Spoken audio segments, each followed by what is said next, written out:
UMI PTS pertama di luar Pulau Jawa meraih akreditasi unggul dengan nilai A oleh BAN PT.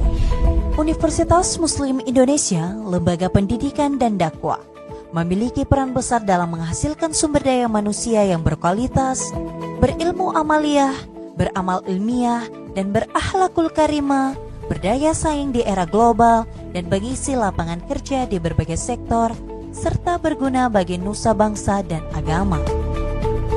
UMI didirikan pada tanggal 23 Juni 1954 atas prakarsa para tokoh ulama, para raja, dan pemerintah.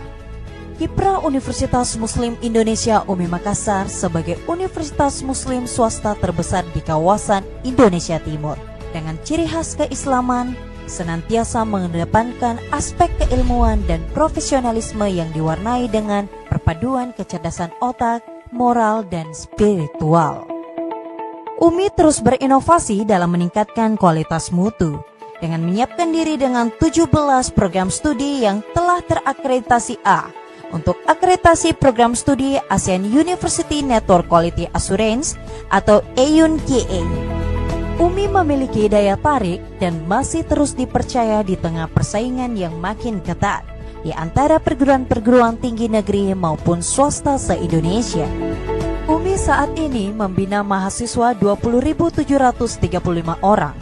Setiap tahun penerima jumlah mahasiswa terus meningkat, berasal dari berbagai daerah di Indonesia. Mahasiswa terus dimotivasi untuk terus berprestasi, baik lokal, nasional maupun internasional. UMI juga memiliki berbagai wadah kemahasiswaan yang dapat dimanfaatkan untuk pengembangan dan penalaran jiwa kreativitas mahasiswa dan menjadi entrepreneur muda. Pemberian beasiswa kepada mahasiswa UMI merupakan implementasi program peningkatan kesempatan yang sama bagi mahasiswa. Alumni UMI saat ini mencapai 130.944 orang. Mereka telah berkarya di beragam sektor, baik di dalam maupun di luar negeri. Memiliki kemampuan berkompetensi dalam era globalisasi dan peran strategis dalam membangun bangsa dan negara.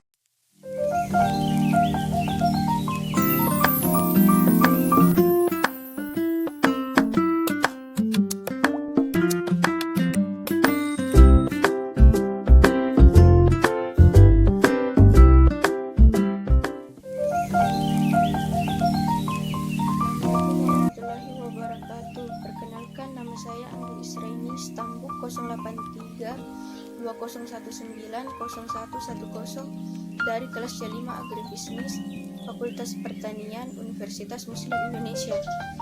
Di video ini saya akan menjelaskan hasil wawancara praktek lapang komunikasi dan perubahan sosial. Identitas responden. Nama responden Hasruddin, umur 43 tahun, pendidikan SMP, pengalaman berusaha tani 20 tahun, pekerjaan sampingan tidak ada, jumlah tanggungan keluarga 3 orang. Inovasi yang diadopsi.